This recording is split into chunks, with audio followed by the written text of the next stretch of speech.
The Jacksonville Jaguars finished the 2021 regular season with a 3-14 record and tripled their win total from the 2020 season, in which they finished just 1-15. This franchise has had back-to-back number one overall picks, and that does not happen by accident. While they have been very bad over the past 2 years, there is reason to believe in this team and their future, which we will get into in today's video.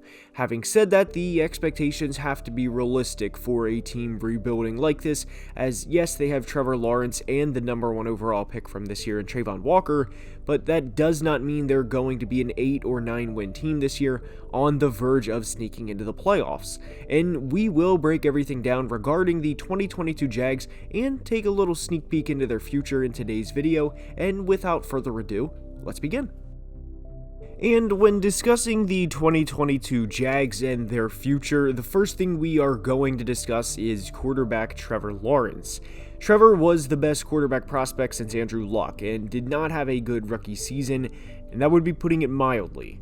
There were plenty of reasons why he didn't have a good rookie season. Some were general rookie mistakes that a 22-year-old quarterback playing at the professional level makes, and some were plenty of reasons outside of his control, like head coach Urban Meyer, for example. The Urban Meyer experiment was predictably a disaster, and even the players Trevor was throwing to were, for the most part, not good on top of it.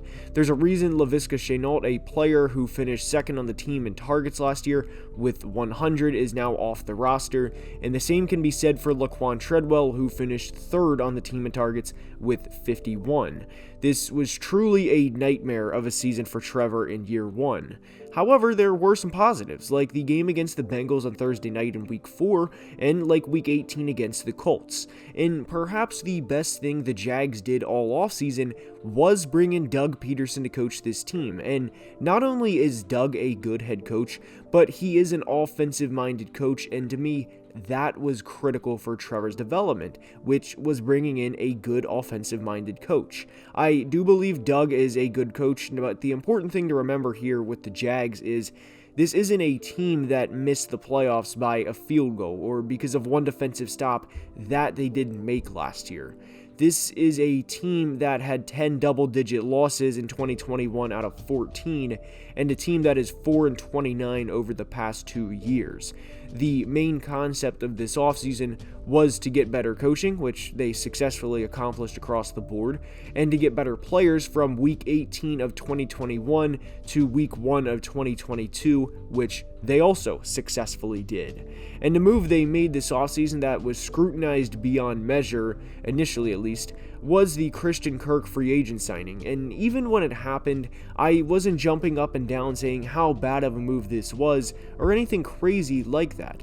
Sure, they overpaid for a receiver, but realistically, who do they have to sign to long-term deals right now that they now can't afford because of this contract?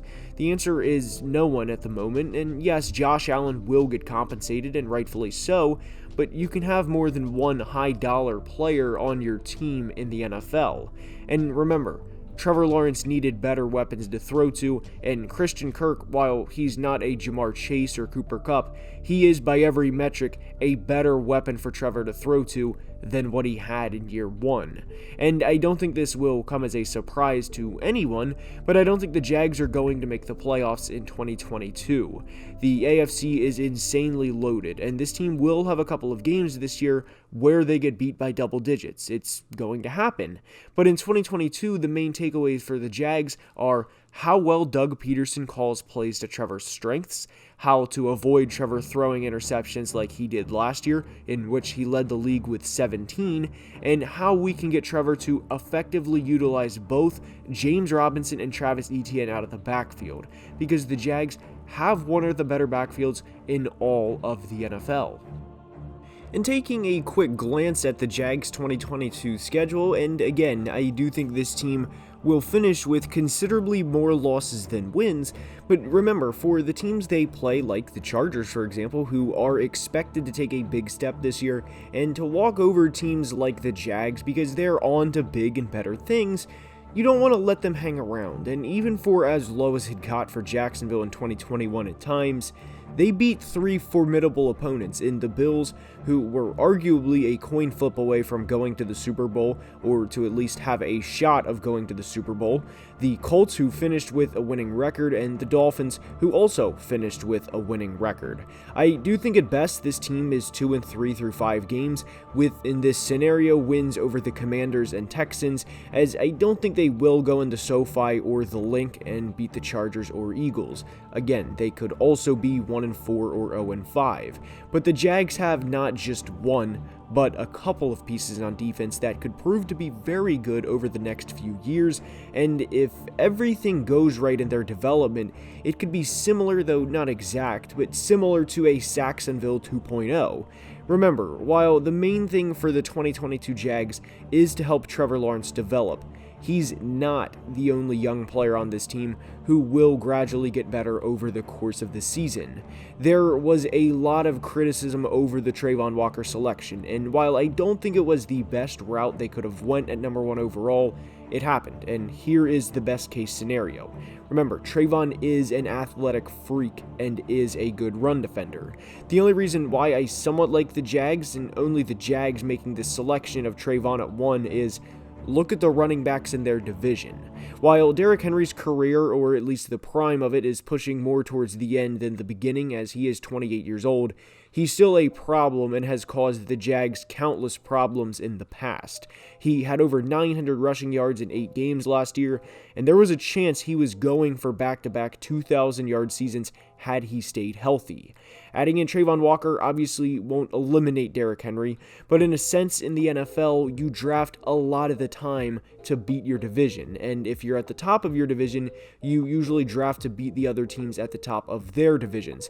The Colts also have a very good running back in Jonathan Taylor, and JT turned 23 in January, and just thinking out loud here, if he plays till, forget 30, which is usually the age people associate with running backs, but if Jonathan plays till he's 28 or 29 in Indy, which is very possible, this is a player you're going to have to stop or game plan around for the next half decade at minimum.